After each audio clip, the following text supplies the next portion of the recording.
You ask Tiger to solve. This deals with linear equations with one unknown. The final result is x equals 5/6. Let's solve it step by step. Simplify the expression. Expand the parentheses. Simplify the arithmetic. Group like terms. Simplify the arithmetic. Group all constants on the right side of the equation.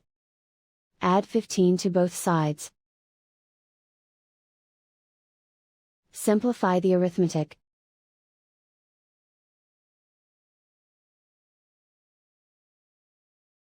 Isolate the x. Divide both sides by 18.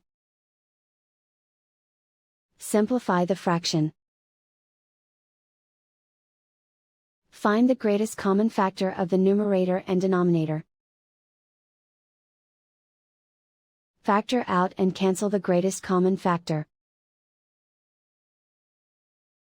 And so the final result is x equals 5/6.